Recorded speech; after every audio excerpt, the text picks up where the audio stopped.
प्रिय मित्रों, आप सबको बौद्ध जयंती की बहुत सारी शुभकामनाएं।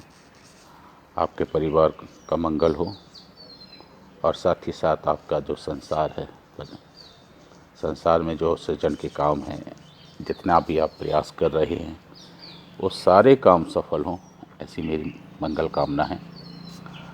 आज पूरा संसार भगवान गौतम बुद्ध को नमन करते हुए उनके बताए हुए संदेशों को, उनकी देशनाओं को अपने जीवन में उतारने के लिए कोशिश करते हैं। मैं विगत 10 वर्षों से जब से धम्म को पढ़ा हूँ, धम्म पद को पढ़ा हूँ, तब से मुझे लगा कि संसार में मैंने जितना भी सीखा, पढ़ा लिखा, उस सबसे अच्छा मुझे धम्म पद लगा, जिसमें तथागत गौतम बुद्ध ने वर्षों पैदल चलकर गली मोहल्ला सभी जगह जाके लोगों की सेवा किया। सेवा करने के बाद उन्होंने बताया कि सच्चाई जीवन में जो आप अनुभव करते हो उसको मानो।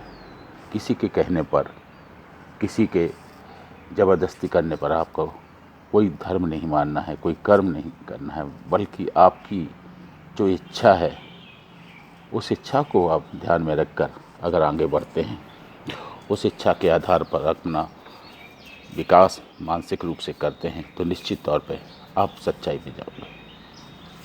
गौतम बुद्ध कहते हैं कि मैं भगवान नहीं हूँ, मैं एक शिक्षक मुझे मान सकते हो। मेरी कुछ अनुभव की शिक्षाएं हैं।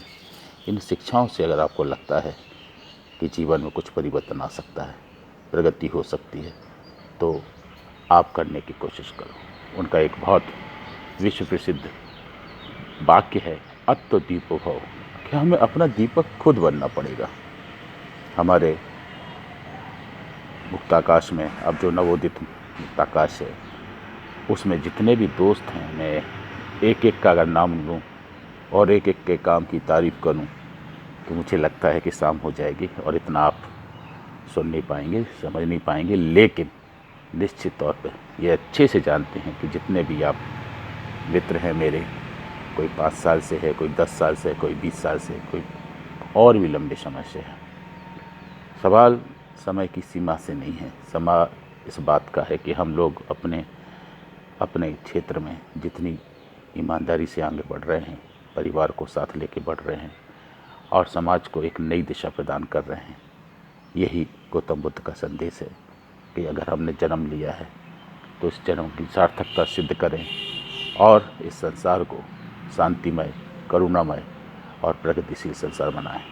इसी कामना के साथ फिर से आप सबको हृदय से साधुवाद करता हूँ कि जिस तरीके से आप हमें हमेशा साथ देते आए हैं, मेरे विचारों को, मेरी भावनाओं को, मेरे संदेशों को अगर सुनते हैं, समझते हैं और उसका प्रतिक्रिया देते हैं, मुझे बहुत अच्छा लगता है। आप सबके संदेश भी मुझे जितने प्रभावित करते हैं, या कहा जाए कि सिखाते हैं, उतना मैंने किताबों से नहीं पढ़ा। इसलिए मैं आप सबका फिर से हृदय से आभारी हूँ। साधुवाद।